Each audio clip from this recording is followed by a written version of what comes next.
Hey everyone, and welcome back to the X-Ring. So I wanted to give a follow-up video about how the Duskin Memorial 3-gun went this weekend. Just got back from Bragg. Super tired. I figured I would go camping with the family, so I'm here at the campsite. So I figured I'd follow up on how it went. Now, I did not know Mike Duskin. Mike Duskin was a Special Forces soldier, a Chief Warrant Officer that was killed in action in 2012 of October. And he was bigger than life. From what I've been told, he was 6'5", 300 pounds, and would just do some incredible things with workouts and weights. And pretty much like every SF guy I've ever met, they're just huge. I mean, they're just the epitome of fitness. And this match reflected that. I got to give a big shout out to J.K. Khan. He is an SF guy that actually put on this match. He took on the responsibility of bringing this match back. This is the first time it's been put on in a few years, and let me tell you, it lived up to the name, really, to memorialize Mike, and they did a good job of doing that. So I started off on stage 4. Stage 4, I was told, was the hardest stage, of course. And so first thing in the morning, this stage, you know, you've got two 70-pound dumbbells, okay? Now, I don't work out, so picking up one was pretty heavy, and I was like, wait a minute, there's no way I'm going to be able to bench press this 5 times before I even start shooting. I at least gave it an effort, and if you weren't able to do the physical portion, you could take a 30-second penalty. But I didn't just pick it up and drop it. I at least tried, about dropped one on my face, and then dropped it. And then what you had to do was pick up 2 45-pound kettlebells. And you had to carry these along with you throughout the course. Now, there's a lot of video footage that I don't have because of confidentiality with some of these guys. There were over 200 competitors at this match, and the majority of them were all SF guys, either former or active. And so just because of security reasons, you just couldn't take a lot of video of anyone's faces or anything like that. So I did as best as I could. So here we go, the first stage of the day. I'm gonna get tired just watching it. Check it out.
All right, so that was stage 4. Now, stage 5, I got 0 footage of it, but basically you shot a shotgun out of a vehicle and you ran outside and grabbed a 140-pound sandbag, put it on your shoulders, and you had to engage targets with your strong hand.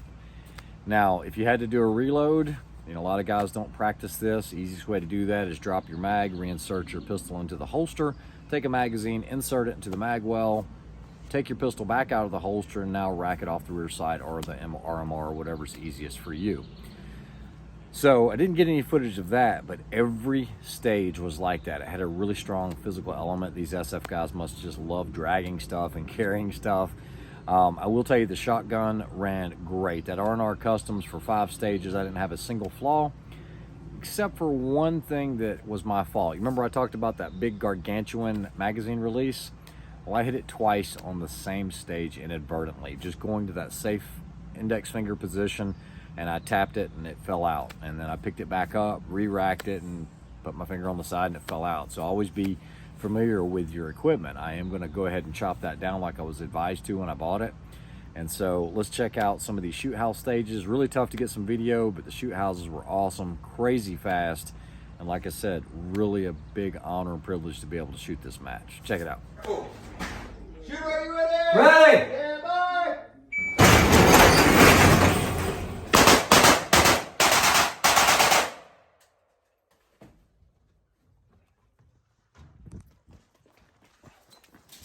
Camera behind camera.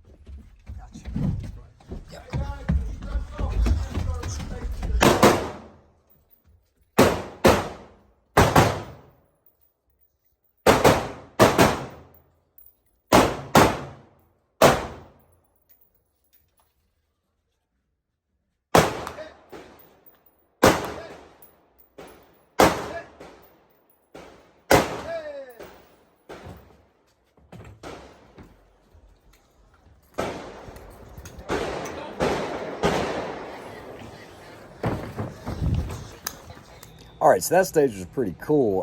Got a little bit of fast roping in that. You guys probably saw my antifreeze colored magazines. Those were sent to me by a viewer, and appreciate that, Mr. Park. You know who you are. And let's go ahead and check out the Assaulters course. This was actually really cool. Shooter indicates ready, stand by.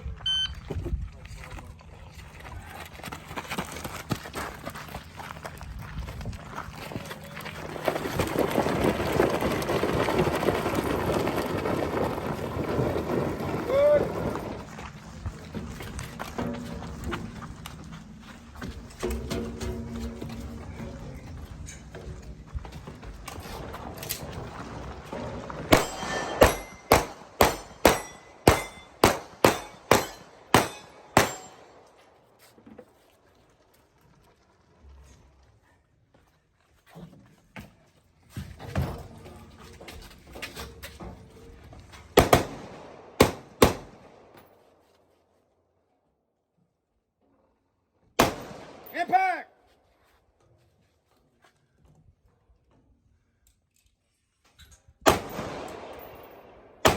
Impact!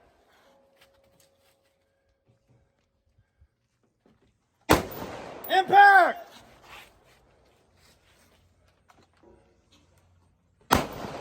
Impact!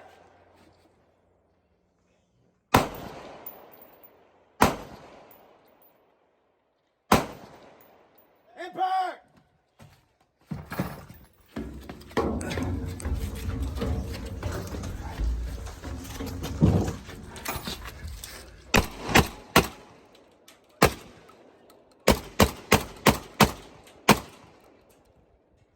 Check this bad puppy out. Heavily modified Polaris Razor.